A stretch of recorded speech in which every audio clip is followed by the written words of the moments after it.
to GB News and broadcasting legend Alastair Stewart. Now, Rishi Sunak has claimed that Mr Starmer doesn't have the courage to face him in a televised election debate after the Tories challenged the Labour leader to 6 head-to-heads over the next 6 weeks. Mr Sunak has said that his opponent should want to debate him.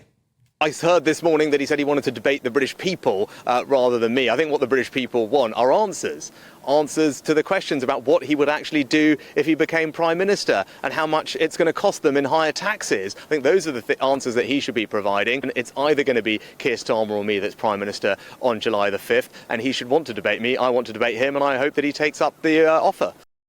But Sir Keir, who has agreed to the traditional 2 televised election debates, claims he doesn't need more because the Prime Minister is too predictable. Sounding increasingly desperate, I have to say. Of course there are going to be TV debates. They're part and parcel of the election cycle now. I obviously want to spend as much of my time talking to voters directly. I could do 100 debates with Rishi Sunak, but I know what he's going to say. He's going to say everything's fine, the cost of living crisis is over, the health service hasn't got any problems. That is all he ever says. Of course there's going to be debates, but he is sounding a bit desperate now. But what does it take to win a televised election debate? Well, my next guest, Alastair Stewart, knows all about how leaders can woo the nation after he chaired the first ever election debate in 2010 between David Cameron, Gordon Brown and Nick Clegg. I'm Alastair Stewart, and for the first time on British television, live in front of a representative studio audience, we'll be hearing from 3 men, each hoping to be the leader of the next UK government in the first election debate.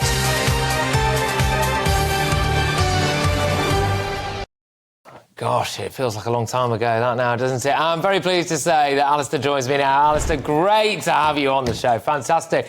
Well, firstly, what was it like, that first ever televised debate, a moment of TV history?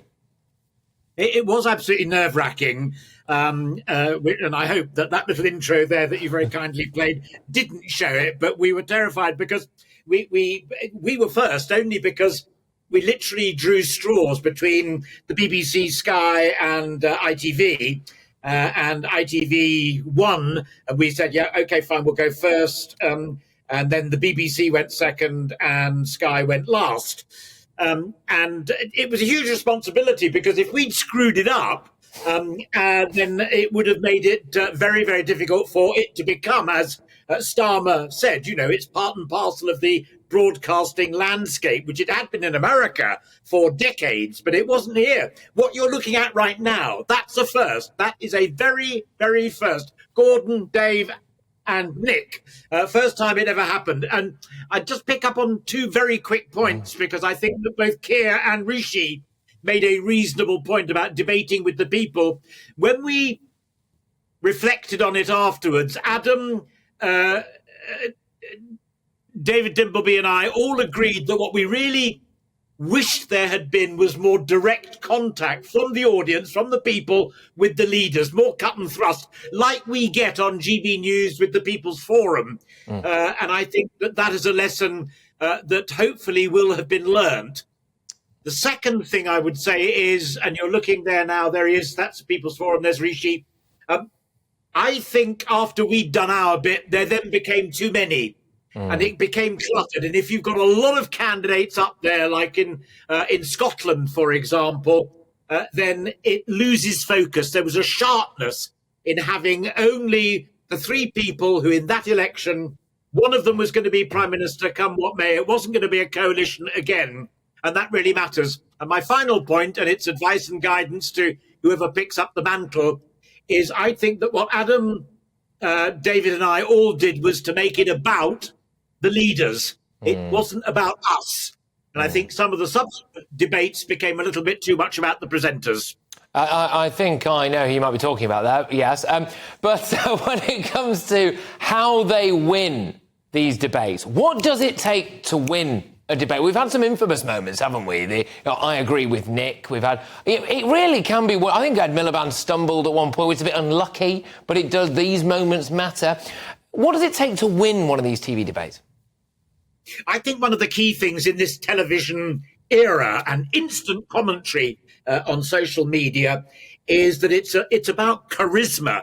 And I remember when I was doing economics and politics at Bristol University, we did a course on charisma. And charisma is people like Churchill, it's people like Fidel Castro, it's even like people like Hitler. And the public are aware of who Rishi Sunak, Keir Starmer and Ed Davey are, but they don't really get a feel of them that much. And I think the debate, because it's so focused on them and they're getting questions that they don't know, they can make an intelligent guess that they're going to be asked about the economy and they're going to be asked about the health service. They don't know exactly what the candidate is going to say. And it's how he or she, in this case, he says it, and the look in the eyeballs and that physical language that you and I as professional interviewers look out for that really does tell everything. And that's why I think to get the public more directly poking questions at these people, as we do in the People's Forum, is a good idea. I mean, my principal reflection on the debate that I did was that Nick did come from nowhere. I mean, I vaguely knew he was. I knew Paddy Ashdown much, much better. And Nick came into his own and was a towering figure in that debate. Gordon, who I knew very well, I'd expected to be the arch academic, which he was in many respects, and just churn out the numbers, churn out the facts and figures. Dave, who I knew very well, because we'd worked together at Carlton Television, I thought was going to be the star. I thought he'd walk it. And I think he looked a little bit like a bunny in the headlights. So people learn slightly different things, even if they go into the audience with their preconditions and their pre-assumptions. We're in so a really... It's about buzz. Well, you've got plenty of that, Al. But we're in a fascinating time at the moment, because normally, not always, but normally, the incumbent Prime Minister doesn't really want to do that many debates. They'd like to do one or two.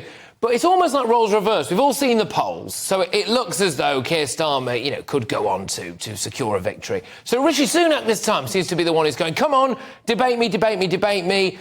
Who do you see doing better out of those debates? And how many debates do you think we should have at this election?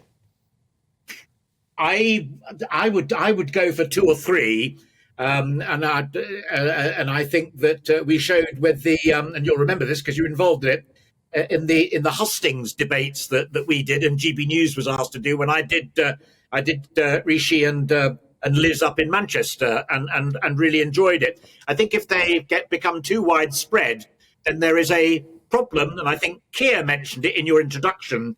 And that is that the debate becomes that's the only issue. That's all that people are talking about. And all of the ordinary folk I talk to day in, day out around where I live, and it's a marginal constituency, incidentally, they are talking about the health service. They're talking about the economy. They're also talking about the size of the state, what government can and can't do. And I think that if Rishi digs into that and remembers that Liz Truss wasn't completely bonkers, some of the stuff that Liz and Kwasi were talking about was positive. And as the Telegraph said shortly after that, we need to have a debate within the Conservative Party about what the Tory party actually stands for. Starmer's going to say time and time again, it's New Labour. It's not New Labour as in Tony Blair and Charles Clarke and John Reid. But he claims it's purged itself of anti-Semitism and all sorts of other things, and it's a new product now. I'm not at all sure that's true.